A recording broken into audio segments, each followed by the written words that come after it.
Right. Good afternoon, good morning, depending on where you're joining us from today. My name is Gerald Chirinda, and I'm the founder of Future Africa Forum. And thank you all for joining us for our Future Africa Conversations.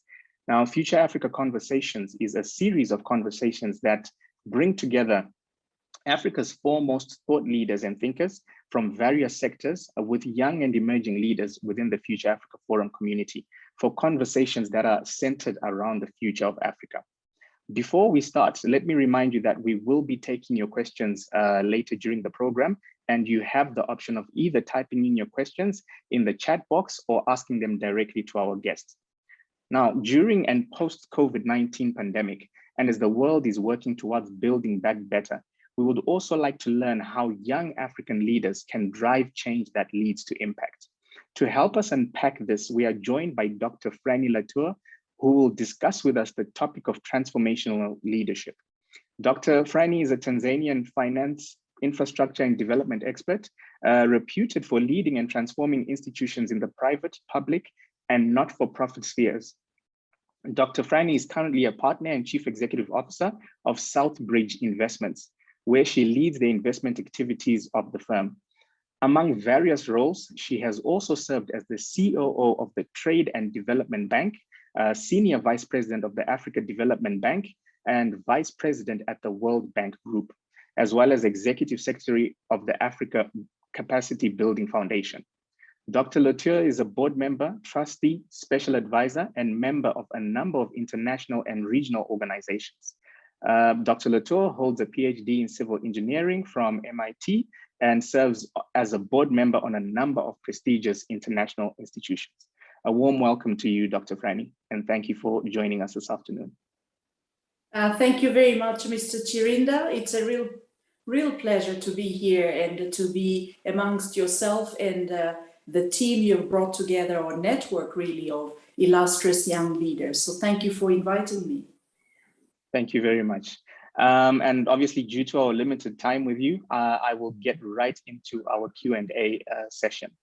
And my first question really would be, tell us a bit about your journey from Tanzania to the US and back to Africa. So I was born in a town called Moshi on the base of Mount Kilimanjaro in northern Tanzania. And we later moved when I was about 3 years old to the Usambara Mountains, which is a very hilly part of the country. And I had to run every morning to school and back home because our school was quite some distance from where we lived. And so I grew up around nature, I grew up around farming, I grew up around rural development and small villages and towns. And I learned firsthand the importance of knowledge, particularly scientific knowledge, in order to transform a country, transform an economy. And I was very curious as a child, so I was always asking questions. And I was very fortunate to be surrounded with people who didn't think that was a problem. So they would always answer my various questions. So my grandfather, I used to walk around with him, looking at trees and plants and talking to him. And he would challenge me always. And I think the thing that really got me interested into science and technology were his questions. Say, can you build a building that would house 1,000 residents, but that's standing on only one pillar? And, I'd say, Grandpa, that is impossible to do. And then he would, push me, and then we would walk by and he'd say, look at these. You can keep more than 20 chicken in a little pen standing on one leg. So think about it. How could you do it? Or he would see the footprints on the ground, and he would ask me how heavy was the animal that passed there, and I would have to guess the weight, and he would explain to me behind the principles of how weight makes an impression on the ground. Now, he wasn't a scientist, he wasn't a physicist, but he understood from basic natural principles the principles behind science. So that got me interested in science. I studied science and mathematics at the secondary and high school level, went to the only high school for young women in Tanzania at the time that focused on science and technology, a school called Jangwani in Dar es Salaam, and then ended up as one of the young women in engineering at the University of Dar es Salaam. I was very fortunate that when I graduated civil engineering, in Dar es Salaam, that we had a guest from the United States. He was a NASA engineer who came as part of this program that the United States had of bringing exchanges between Tanzania and the United States. And I went to listen to his lecture. At the end of the lecture, I went to talk to him and asked him about his background and so on, and told him about what I'm doing. And he told me, you absolutely have to go to the best engineering school in the world, which is MIT. Of course, for me at the time, that was just a dream. But he managed to send me the application forms when he went back to the US, and I applied. He helped me to pay for the application fee because I didn't have any money to actually pay for it. And I was very fortunate to be admitted. And that's how I ended up there. I didn't have funding for even an air ticket, but I got a grant from one of my professors whose wife worked for Swiss Air, and they gave me a free ticket. And that's how I managed to get there. And the rest is the UN fellowship, who helped me to pay for my books through a UN fellowship. And that's how I ended up actually studying a master's and PhD in engineering from MIT. Wow, absolutely amazing journey. And I mean, clearly there seems to be one thing that is consistent through this journey, is that there are people along the way who played a critical part in terms of, the person you are today, starting, very much so in the home, with your grandfather and the lessons that he taught you from a young age, having realized your sort of inquisitive mind, which sort of leads me to my next question. When we speak of leadership, what is transformational leadership, in the African context? And is it something that is similar and is universal, or is there a specific type of leadership, on the continent, which maybe we don't reflect on, or we don't utilize as much as we should? Yes, in fact, this is a very important question, Gerald, and I was thinking about it, looking at the various definitions of transformational leadership. But for me, looking at the African context and the African transformational leaders, I would say there are at least 5 features that I wanted to highlight with you today. The first is a transformational leader is one who would bring a creative idea or an adaptation that transforms the way things are understood or done in the context in which they live. And I think this is the first principle. And in Africa, when you look around, even from the rarest and most remote of villages, you would find young kids innovating all the time, creating toys with the products that they have around them. I used to like to play with those little cars that you could drive. They're made out of the sort of the old slippers for the wheels, the tires. You take an old slipper and you cut rings and make holes, put a stick and wires, and you have your little car. So that creativity and innovation that happens across Africa, I think is transformational. The second one is diligence, because what I learned, especially when I was studying engineering, is that you don't always succeed, but if you are diligent and you keep trying, you get there. And I think that's another transformational aspect of leadership in Africa. Those who have succeeded have stuck with it despite the obstacles. And then I think experience, just-in-time solutions is very key. There's so many constraints. I used to walk to school. You wake up one morning, there are very heavy rains, and half of the road has just been washed away. You have to figure out how you're going to get across. And I think these challenges that individuals face every day, they come up with expedient solutions that are very innovative, adaptive, and resilient, and they're able to do it. So I think experience is important. And then scale.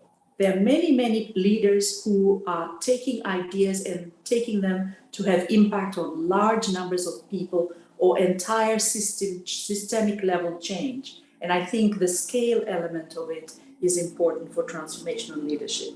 And then the last one is resilience, because it's hard. You don't get results right away. So being able to be there for the long haul, being resilient, and coming up with solutions that are resilient, that stand the test of time, I think is key. So those would be the aspects I would highlight are important for transformational leadership in an African context or developing country context in general. Very interesting. I guess my next question really is, you've highlighted these, key traits, and, are there examples where you are seeing transformational leadership taking place on the continent? Especially as we look to build back better from COVID-19. I mean, you have had a very broad lens through your career, spanning public, private, sort of sectors. And, what have you seen? Who have you seen? What has stuck out for you in terms of transformational leadership on the continent? Well, first of all, I'd say you and the team you brought together, I mean, you guys are really doing an amazing job. So other than yourselves, and we'll have a chance perhaps to talk to you a little bit, I have been quite impressed with what has happened in the food, nutrition, and agricultural space in Africa. When you look at the first risk for COVID-19 was the shutting down of trade and supply chains, and immediately food became the issue, and nutrition in general. And especially during the very difficult periods of lockdown or curfews, where especially for the informal sector, the disadvantaged groups, remote people in remote areas or living on the margins, it was very difficult just to get the basic life going. And I think there are a couple of amazing opportunities that I saw emerge. For example, the solution that was evolved in Kenya with Twiga Foods, being able to use an e-commerce platform, link up to the farmers who are producing fresh food and making sure that the fresh fruits and vegetables make it to Nairobi, even with the restrictions. And that gave income to the farmers. It, of course, supported the supermarkets and the home-to-home delivery with the people on the matatu motorbikes or matatu buses who were able to deliver. And that was riding on e-commerce. So if I look at a person who has done that at scale and was able to combine local knowledge with macro scale knowledge and small ideas with big ideas, is somebody like Sarah Menker, who has a company that is Nairobi and New York based, who was able to share analytical knowledge using artificial intelligence and human intelligence and combining them together for innovative solutions. Or another young Kenyan like Hilda Mora, who has been amazing in seeing the opportunities to do this by bridging the digital payment space and giving access to people who are normally excluded from the banking system. So those are examples of people who have done work at scale or who have been diligent. I remember a talk that Hilda gave where she said her first company failed. So she stuck at it, and now you can say she's a serial entrepreneur. The other example I see is at a global scale. You look at the work that Dr. Ngozi Okonjo-Iweala is doing at the WTO, bringing these issues of trade, the impact that it has on making sure Africa has vaccines, the work of Dr. Donald Kaberuka as a special envoy of the AU, focusing on getting the vaccines, getting the treatments so that Africa is not left behind. So this is leadership at the global level, macro scale, that has been built up over the years. Actually, I have a book which has chapters that feature Dr. Kaberuka, Dr. Ngozi Okonjo-Iweala, and others. And so I think their leadership journeys have been transformative. And so that's a combination of expediency and creative and innovative adaptation. And then when I look at people like Fred Swaniker, Fred came with these ideas that work on people's minds at a very young age and is able to bring, through the work he did with the Africa Leadership Network, the Africa University, the academy that he created, the Leadership Academy. And when I meet, we are very fortunate to have some interns who came up from that program. They're amazing young people. So I think Fred has come with this creative, innovative thinking of how you change people's mindsets and bring this large-scale systemic change. And then finally, I would like to bring maybe a different concept, And these are the farmers of Niger and Burkina Faso. Because, you know, there was this big scientific idea before saying, let's build this green wall that goes from Dakar to Djibouti by planting trees to stop the Sahara. Of course, that program did not succeed because the trees died, they didn't survive in all the weather conditions and so on. But then without knowledge by anyone until they could see it from satellite images, the farmers in Burkina Faso, Niger, and the other Sahelian countries created this mosaic of a green wall. It wasn't a forest, but it was the way they were using land. And there was a greening that was happening in that whole space where they were imagining to have a green wall. So I think the innovation and scientific knowledge of transforming how you use the land and the resources around you, and the innovation that's embedded in practice that these farmers have been doing for centuries, that they were able to transform the space that they were in. Because with climate change coming, this is going to be very critical for Africa. And there is an example of resilient leadership that they brought to bear. Wow, absolutely amazing. I love the fact that you not only looked at, you know, international leaders who most people know, but you also looked at it from a local context. And I think sometimes, you know, when we are told of leaders, you know, for us, the bar is always the people doing stuff at an international level. But I think it's equally important to recognize, to acknowledge, you know, and even to learn from people who are working at a local level in terms of bringing about, you know, transformational change, and to learn how they are doing it within their particular context. So thank you for that, Dr. Frannie. And, you know, having said that, I mean, you've given some very incredible examples of people doing incredible things, and I completely agree with all of them. I'm you know, familiar with most of them. But, you know, my follow-up question to that is, where are the gaps? You know, and how can we fill those gaps? I mean, clearly Africa is not where we want to be or where we are supposed to be. And getting to where we want to go to, you know, really takes, you know, these kinds of leaders. But where have you seen gaps? You know, and I think this will be for the benefit of everyone here, because potentially these are gaps that maybe, you know, the young people on this, young leaders on this platform might be able to fill in.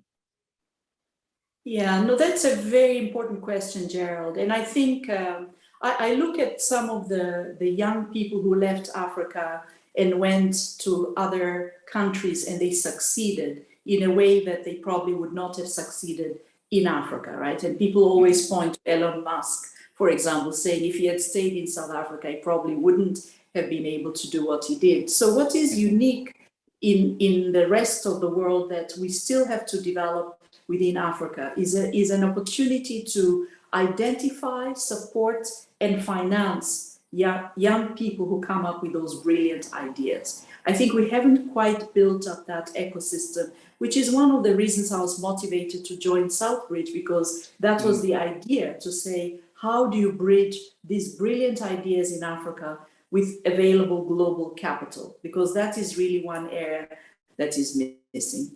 The second one is the education system, because I think when you look, the example I gave of the young rural children who build their own toys from the resources they have around them, somehow when you go through the formal education system, that way of learning, discovering, creating, and making gets lost, because we sort of formalize education in a way that doesn't preserve, support, and even incite people to be more creative, adaptive as they go through the education system. So I think that is key, but also linking the education system to where innovation R&D is needed, whether it's in the political space, in the private sector space, or even within the public sector, so we can get the policies and regulations that make sense for the challenges that the continent is facing, that the companies do R&D that solves real problems that the continent is facing, and that we develop young leaders who go into politics who think about leading in a different way, because that is what Africa needs. And then the third constraint, I think, is one of storytelling, identifying innovations and making them known, because there's a lot going on, but sometimes people really don't know about it.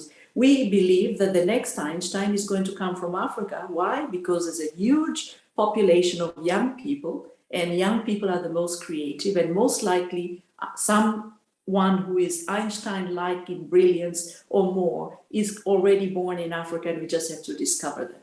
Mm.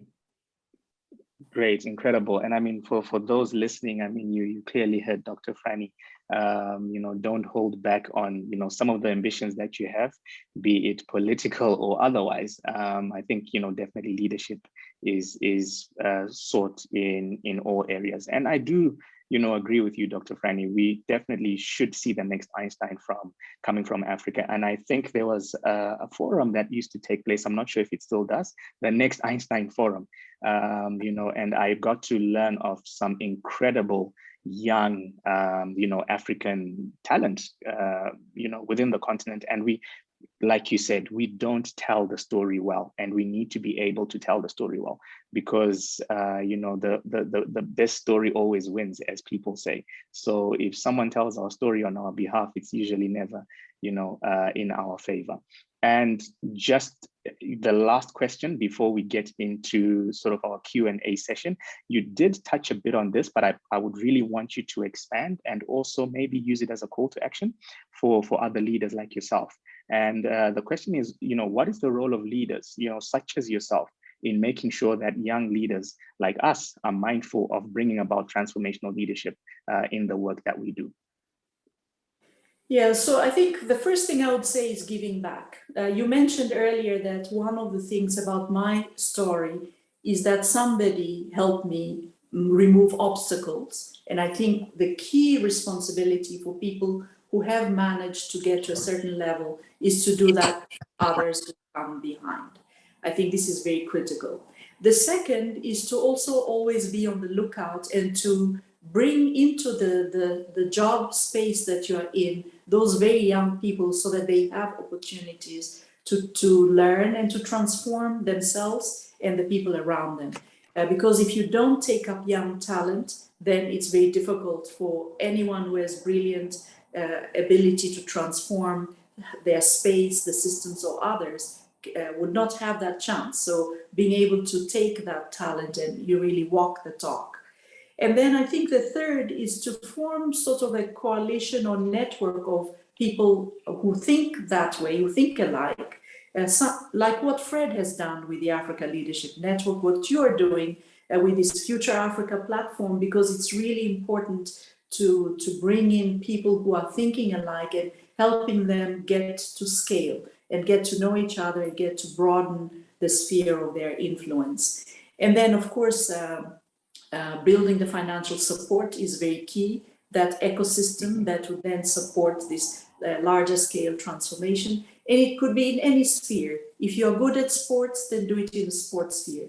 If you're working in the agricultural space, then that should be it. If it's in finance, then you should look in finance, or in the broader aspects of political leadership.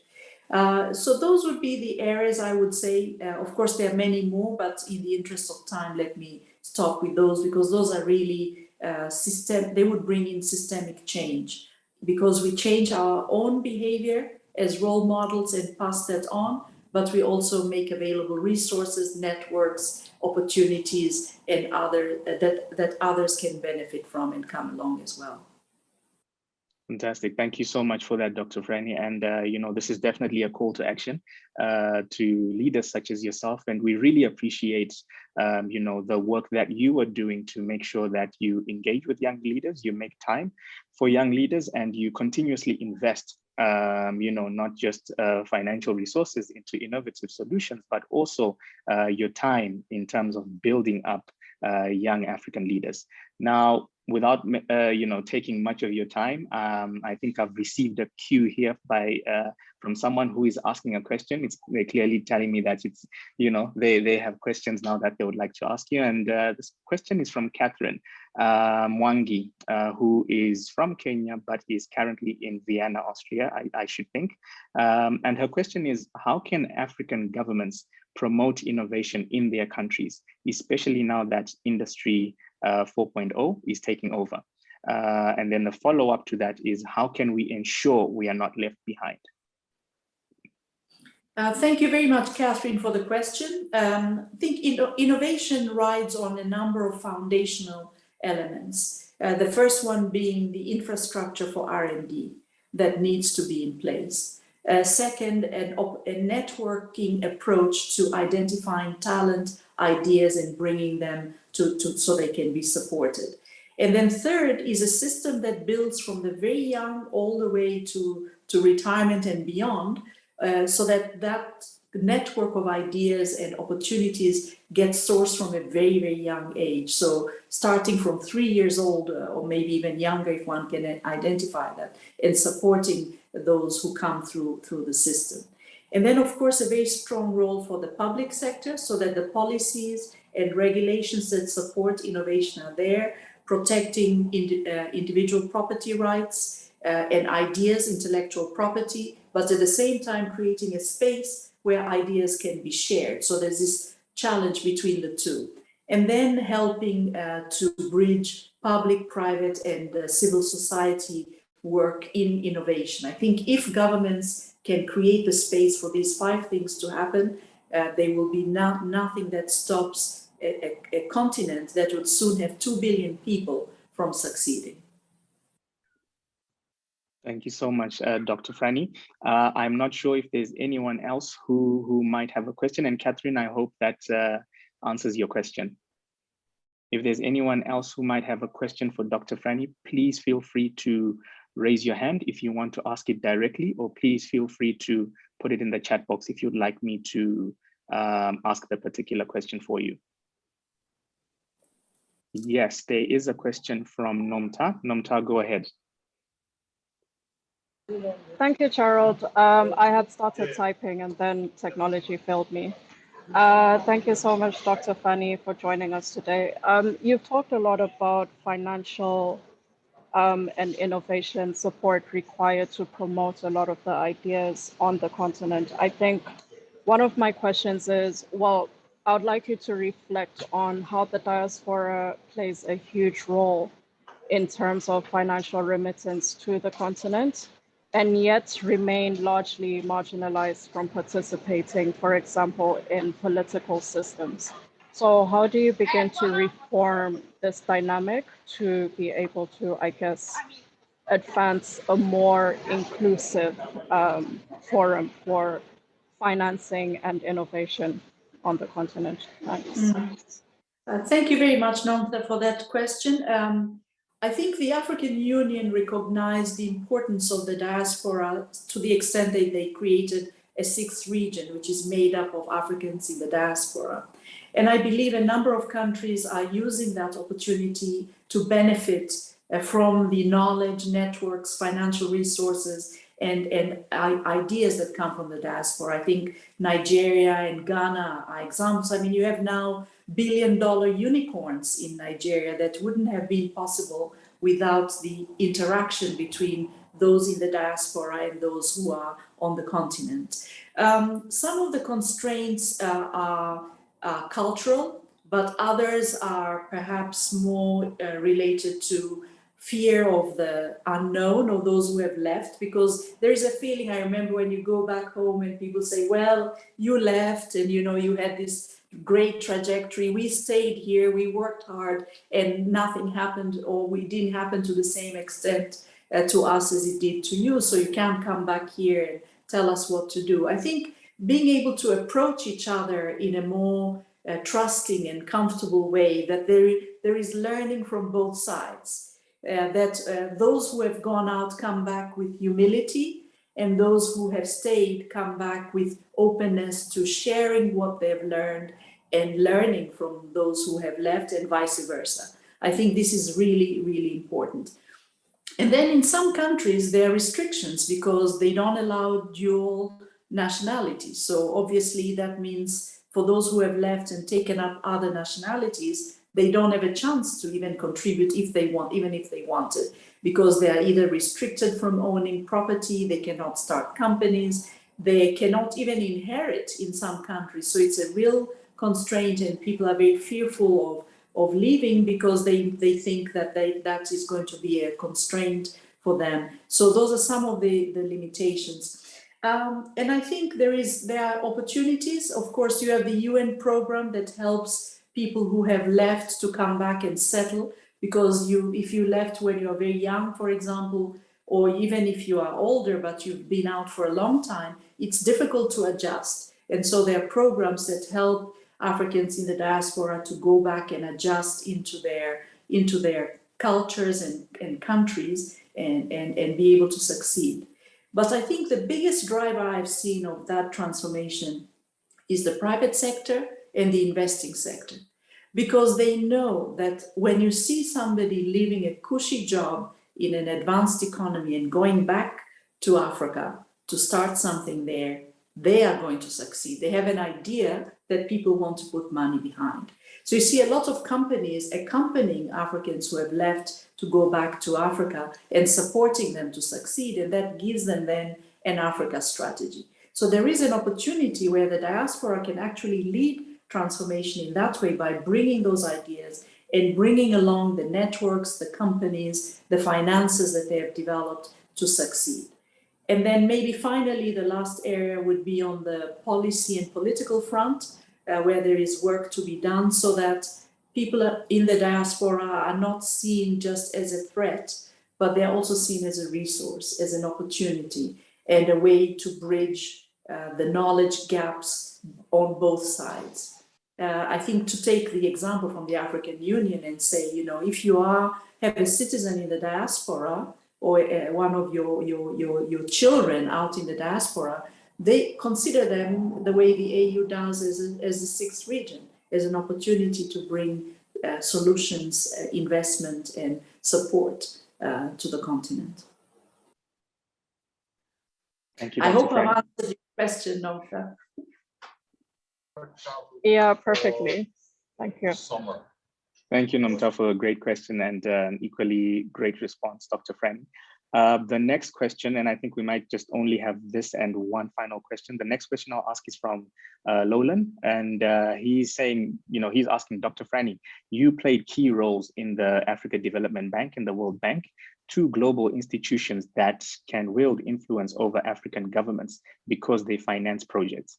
How can more informal policy networks like ours, I guess that's Future Africa Forum, or think tanks or policy entrepreneurs that do not wield financial power influence policy making by African governments?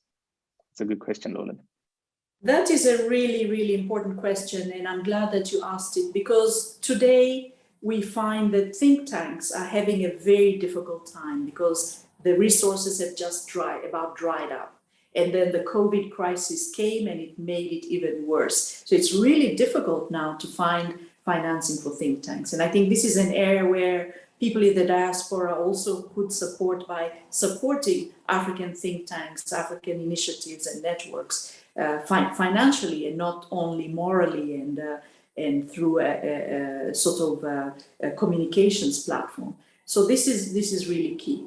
But the second is that the World Bank, the African Development Bank, the regional banks, they have created a space whereby civil society through think tanks and other networks can contribute their ideas, because there is now an active solicitation when a new policy comes into place to bring in ideas that come from think tanks and civil society networks. So I think that I would encourage you to engage in that feedback process. Sometimes you're tired, you're busy, and you don't have time to respond. But I think if there can be a structured response to the key policies that is solicited by these organizations, it would help shape the policies within those development banks and therefore the investment space.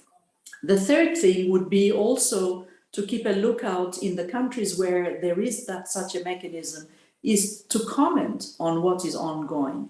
I remember visiting Uganda once and seeing outside a primary school a list of all the funding that is coming from government to that school and how it is being used. And this was done by civil society. They were playing an oversight role. I know some of you who are in this conversation today are working with organizations that look at accountability, whether it's local government, national government, or accountability in general. And I think this is an important way that civil society and think tanks can play a role. Benchmarking. We don't have benchmarks. We don't have data.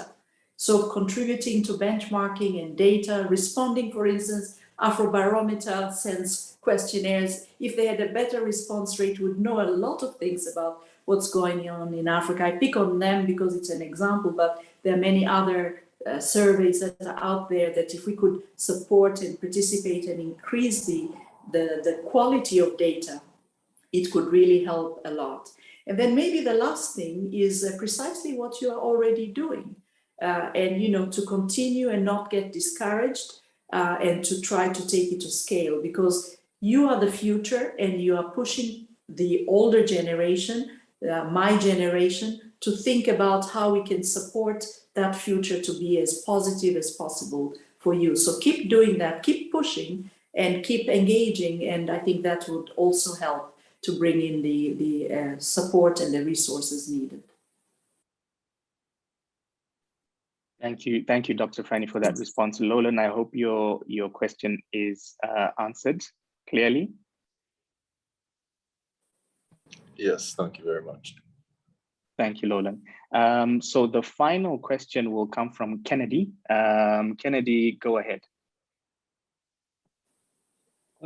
Thank you very much, Dr. Léautier, and thank you, Gerald. My question is related to financing of ideas. When I look at Africa and the different countries that are represented, there is a very big disparity when it comes to like getting maybe financial support from the banking sector. So for instance, if we have a group of people who want to operate an SME, they come up with an idea to set up something to change the lives of the people in that area. For example, through the informal education, if you want to set up, let's say, an institution, because if you have to look at vocational education, mostly it is left in the hands of government. And we know that this vocational education is very, very important for tapping in these talents that in a way may not be tapped in the formal sector, in the formal education. So if you have such institutions and then you want to get, for example, credit support, we find that there is a very big discouragement that comes from the interest. So I don't know from doctors' background and experience, if there is a way that maybe the banking institutions can put conditionalities that can favor strategic interventions that are aimed at maybe enhancing particular interventions to change the lives of the people. For example, if you look at the education sector, in the agriculture sector. So the disparity is why, for example, in Uganda, central bank, you have like 6.5%, but then when you get it from the commercial banks, it's up to 20%. And then a lot of institutions end up going bankrupt. So I don't know if there is a way, as we are talking about transformational leadership, so that those people can continue in their ventures to change the lives of the people. Thank you. Mm-hmm. Thank you for the question, Kennedy. I think there are at least 4 levels of intervention that have started in some cases but need to go to scale. The first one is for the informal sector that is really at the moment not even visible to the financial institutions because they don't have registration or formal documentation. And I think here we have an opportunity through digital solutions and digital platforms to make those individuals and their companies or their activities visible by creating a digital footprint. And you can see, for example, even during COVID, in those countries where there was success in the support from government directly to society was through these e-wallet systems, where they could pinpoint and direct support to those who already had the e-wallet. So I think creating a physical digital presence would be the first step that then brings those informal companies to the attention and knowledge of both the financial institutions and the banking sector and government. The second is then when you look at the availability of financing, because these activities of the smaller companies are seen to be very risky, financing is very costly because it is risk-based financing. And I think here there are opportunities to come up with more blended finance solutions that allow risk to be mitigated through financing that can take up the first loss risk or bring in some grant elements to help the companies think through their transformation strategies and therefore make that financing more affordable. But related to that is a question of scale. I don't know how many of you know the example of Educa. I mentioned Trigger Foods already, which is a similar example. But Educa, where you have all these small shops in the villages, they're called Duka in Swahili. So you find them in every village. There are a couple of shops that give the basic products, sugar, flour, tea, etc., cooking oil. And they have a very complex procurement process that makes it very costly for them to bring those products to those rural shops because infrastructure is also not at the quality and level that it needs to be, and so on and so forth. Or they're buying in small portions, so they don't get the bulk prices that they could benefit if they were, say, a supermarket chain. And this solution to bring them all together in a platform so that when you procure, you're procuring in large quantities, and then it brings the price down. So these platform solutions that bundle the needs and demands and the services is another way. The third thing would be providing equity financing, because one of the reasons why companies in Africa don't grow is because they don't have access to equity financing, which is there for the long haul, staying for 7 to 10 years, giving these companies a chance for their growth strategies to be developed and implemented. And I think now you're starting to see venture capital investors coming into the space, people who are taking these longer term equity risks. I think this is very critical to develop that ecosystem of equity financing. And it requires also educating the companies so that they understand what equity means and they can structure and understand how their companies will get valued. And so there's a lot of education that needs to go on both sides so that equity financing delivers impact and value.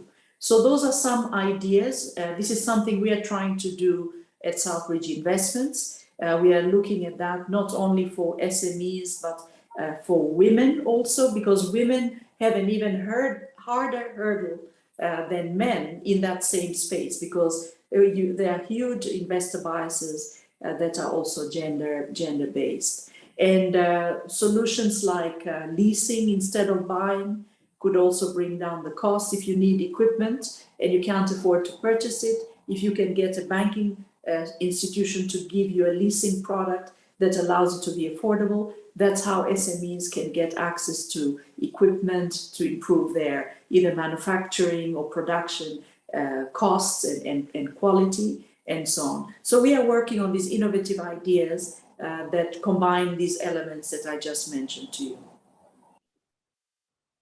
Thank you so much, Dr. Frannie. Very great response. And Kennedy, I hope your question has been answered.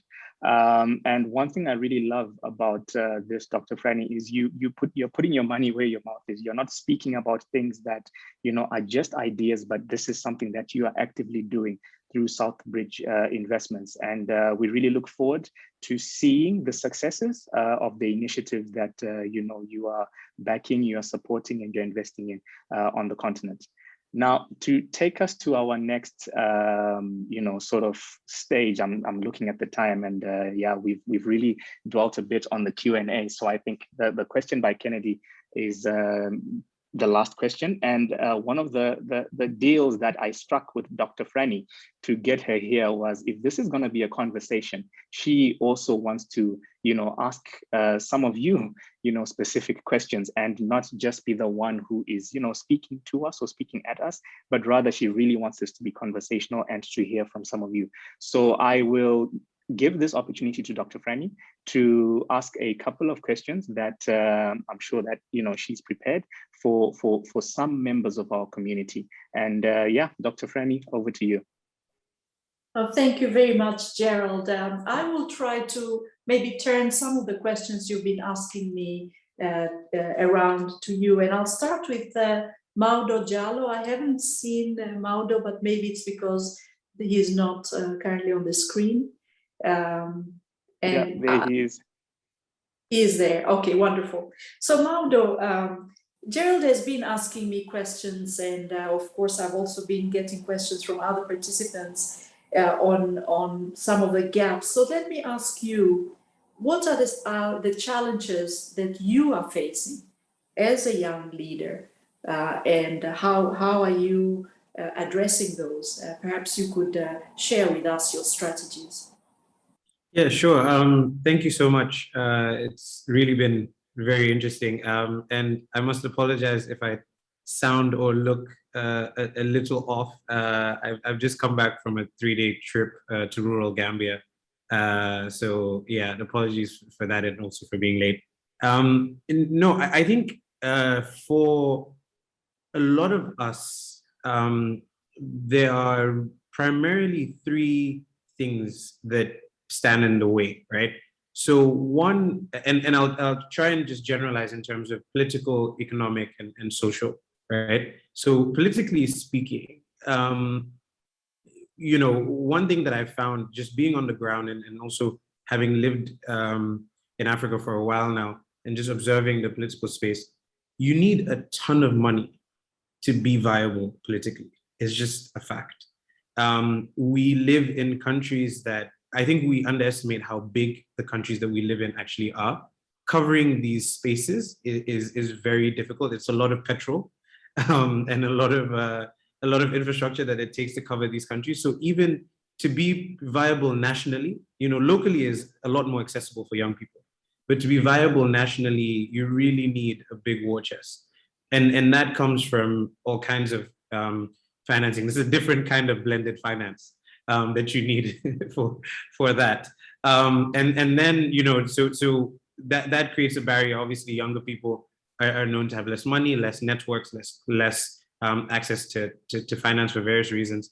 So that creates a barrier. So anything that you want to do in terms of changing policies and impacting the way in which people are sort of governed in these spaces needs you to go through someone else or be a part of a political system, which then leaves you sort of open to being co-opted into a political party or movement that really you have no say in, right? So that creates some serious issues. So that's and just the last point on that is, you know, that's why you usually have only a few major parties, and they're the only ones who win elections, because you need all these things to go well.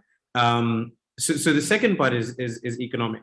Now, moving back, or even just being from the continent and living on the continent, you find that opportunities are skewed towards a certain type of person, usually male, usually older, usually from certain tribes as well. You know, we can't forget the tribalism that still exists on our continent. And then, you know, you're sort of, if you're not a part of that group, right, economic opportunity is scarce, right? And even when you come in with certain qualifications and things like that, you're still really looking for certain jobs that, you know, aren't really going to pay that much. You know, even if you're very well qualified, unless you're working for you know, a family business, or you're lucky enough to know someone who puts you directly into being a COO or CEO of a mining company or something like that, you're not really earning that much. So there's a way in which that creates an inequality of sort of economically, and then there's also the opportunity side of things that becomes an issue. And then just socially, I think we're different. A lot of young people now are very different to our parents. We think differently, we view the world differently. We have this urge to be successful and be successful quickly, and in various aspects. So, we want to have a successful career, but we also want to be able to impact the lives of our fellow young people socially as well.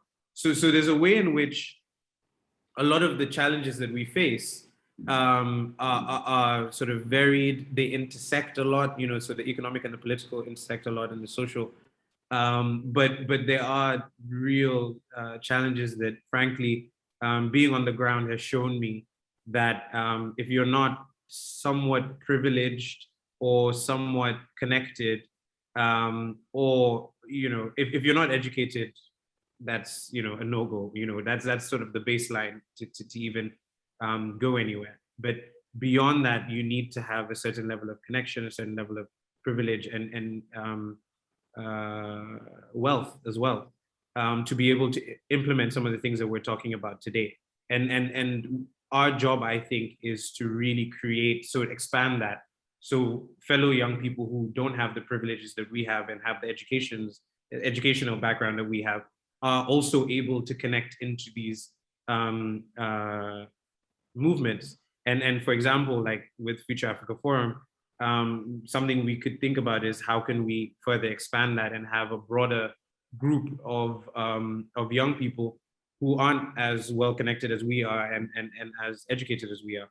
I mean, that's just a suggestion off the top of my head, but that's some of the things that I found to be particularly challenging.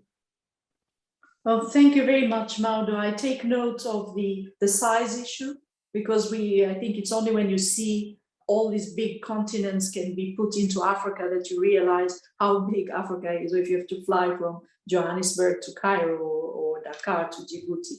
So thank you for raising that size, the cost of serving Africa, and then the barriers to entry, including those that you mentioned in terms of how individuals can get involved and the difficulties of doing that. So thank you for that. My next question, I think, will go to Dr. Ife Ogo. How have young African leaders applied transformation leadership?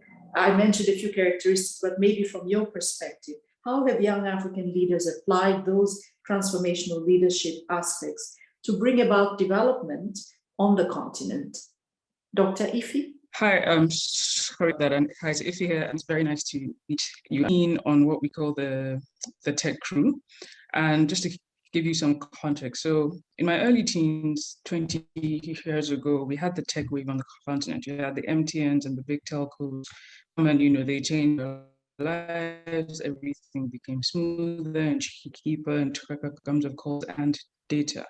But now when we look at what I think now is another wave of the African tech crew, we're seeing things, not just apps in themselves, but we're seeing people creating solutions for the African. I've seen a few things over the last few years about crowdfunding for farmers.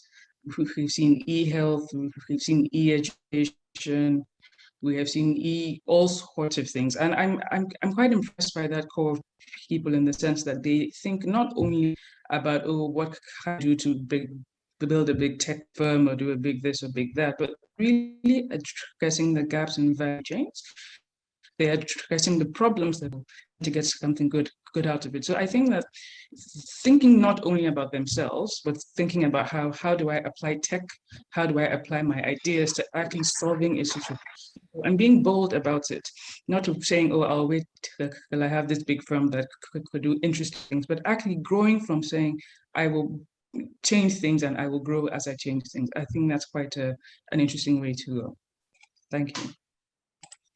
Well, thank you very much for that, Dr. Ife. I think you really hit the nail on the head with these micro innovations that are social entrepreneur driven, that make big impact on the actual problems people are facing. So thank you very much for sharing that.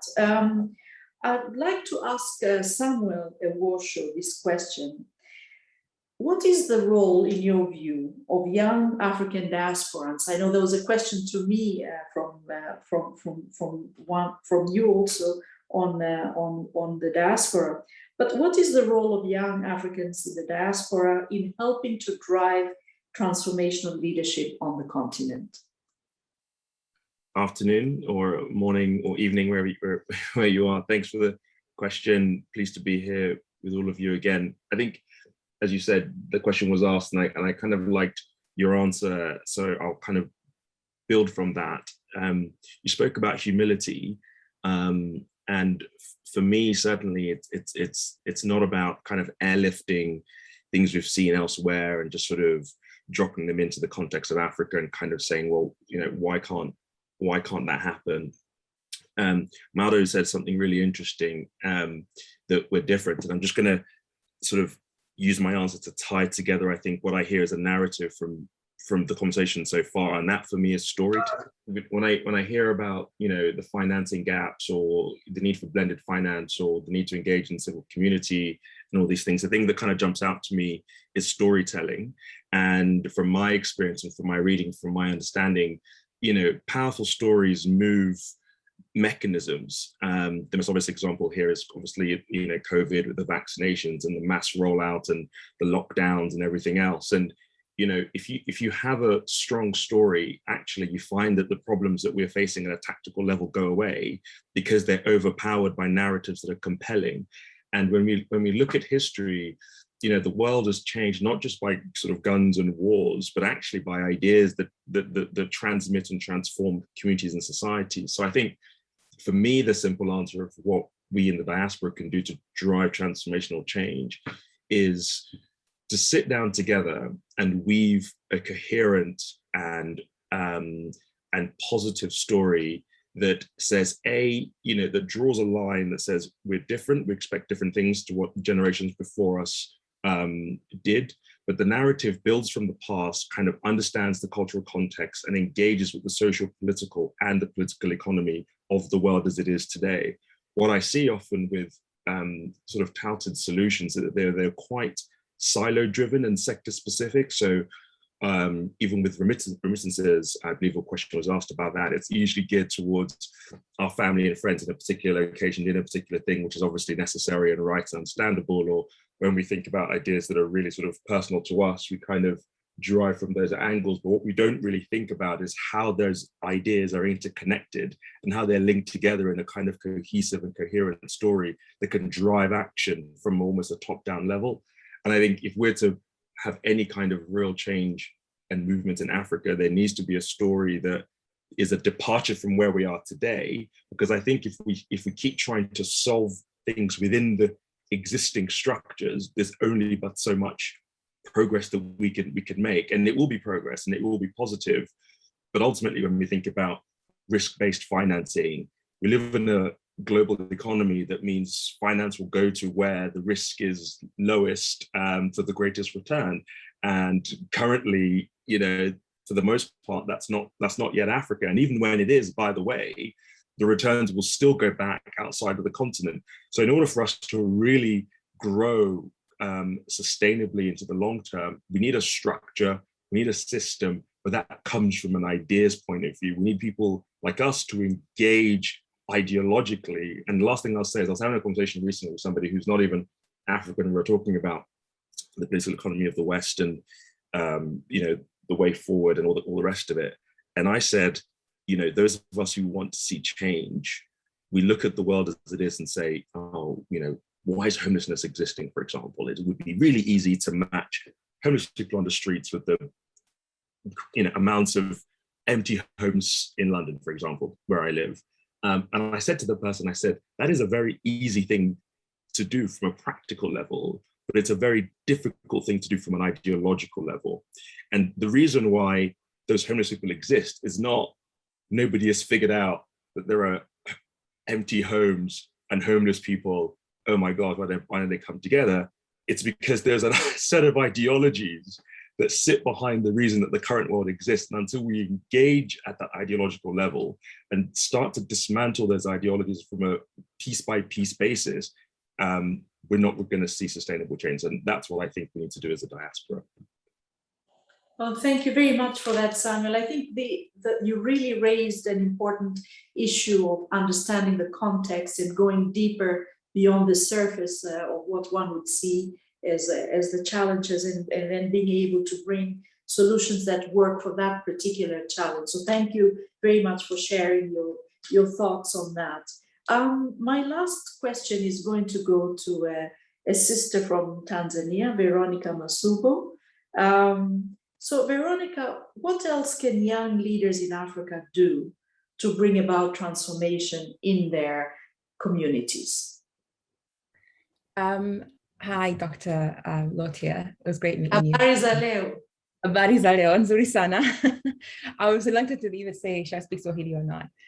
It's been so great listening to you and everyone today discuss this topic on transformational leadership, and some of the things you said, I've been truly inspired.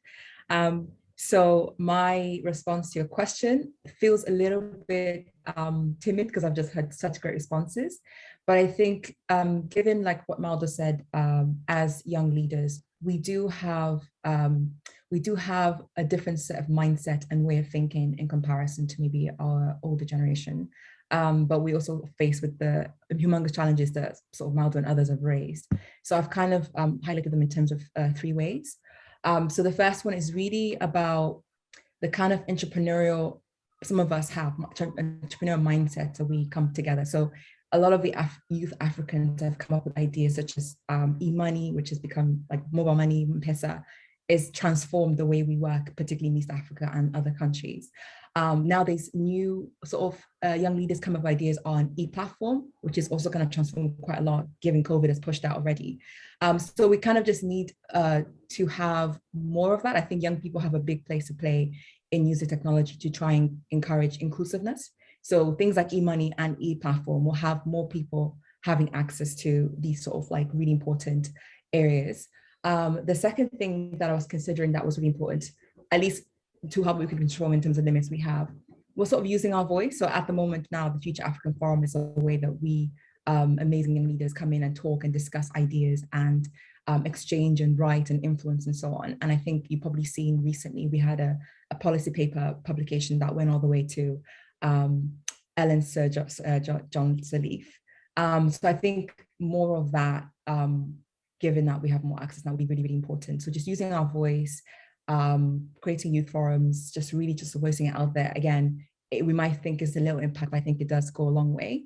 And then the third thing I would say, which is still important till today, is mentoring and just being role models. So we're not quite in a situation where we're completely influential, you know, such as Ngozi level, Dr. Ngozi level, but we can still give our time, energy, and space and compassion to pull the people, the younger generation down, particularly those, again, who have never had the access to education that most of us had. So again, engaging in a lot of mentorship, engaging in a lot of sort of youth personal development and professional development programs that we can support as well, I think is a way that we can actually have huge impact. And there's a tons of other things, like myself as a diaspora, I think investing in Africa through remittances, creating platforms that actually look into investing in productive issues instead of consumption issues, and other things. But I think those 3 things are really important and is within all our power to be able to create more impact in Africa. And just to say, like, it's really exciting what you do, and you're just super inspirational as a Tanzanian woman. So you don't see a lot of Tanzanian women doing this, so it's just great to meet you as well. Well, thank you very much. As we say, asante sana in Kiswahili. I like very much your last point, because it singles out the idea that leadership is at every level. You don't have to only look at the global leaders, but anyone at any level could be a leader, and the work of mentoring and bringing up somebody who's just behind you, I think, is a very powerful one. So thank you for sharing that. I think with this, I will hand the floor back over to Gerald so that you can continue this conversation today. And thank you so much for your questions and answers so far. Thank you so much. Thank you very much, Dr. Frannie, for leading such a exciting, I think, segment of the conversation, which was a really great dialogue. I think we really had some great responses, some great thoughts, some great ideas from some of our community members. And thank you for just probing further and getting to listen. I think that is one thing that maybe frustrates young leaders, is we don't have that many people who are willing to listen to some of the thoughts and the ideas that we have. So we truly appreciate you making the time to listen to us, to listen to the ideas that we have. And we really look forward to co-creating the future of the continent with yourself. And I think we really sort of closed this on a powerful note with the 2 very strong, dynamic Tanzanian women, giving us some very incredible insights. And I really loved what you said, Veronica, we really have to be, productive as opposed to, being consumptive. And I think it really requires us to now be more proactive as opposed to be reactionary when situations arise. And I have no doubt in my mind that, this group of young leaders, plus many other, we hope to grow. And I think we've really taken note of some of the contributions that were made by Maudo after his inspiring trip to rural Gambia, that we need to widen the net. We need to also engage with peers in other markets. And having said that, Dr. Frannie, I really would like to thank you for your time. I know we have gone a couple of minutes, over time, but I wanted to perhaps give you a minute or so just for any parting thoughts and parting remarks before we wrap up. Well, thank you very much, Gerald. First of all, let me appreciate you and all the colleagues who have joined on this call. It's a Saturday, and to actually come forward on a Saturday to have this conversation shows a level of commitment that is beyond the average or the normal. So thank you to all of you for that. Secondly, you are really inspirational. You are showing up. That's the first challenge. So you are showing up, you are bringing your full selves to the table, and you are connecting and networking with each other. And that gives a powerful platform. And then finally, just the fact that you picked on a theme that by itself is transformational, because you're looking at the future and shaping the future. I think this is really, really important. So thank you for inviting me to your space and to your thoughts, and for engaging with me today. And I hope we will have other opportunities when we meet in person in the various places in which you are transforming through your leadership. Thank you very much once again. Thank you so much, Dr. Frannie. And as we would say here in East Africa, Asante Sana. Have a wonderful rest of the day to yourself and to everyone. And thank you everyone for making the time on a Saturday. I hope that you are leaving this call richer. I know I certainly am. And I think we will be reaching out to you, Dr. Frannie, more and more. It's important to have champions such as yourself when you try and push certain ideas across the line. So thank you everyone, and enjoy the rest of your day. This is the end of our session for today, and we look forward to connecting with everyone in the next session. Take care. Bye-bye. Bye.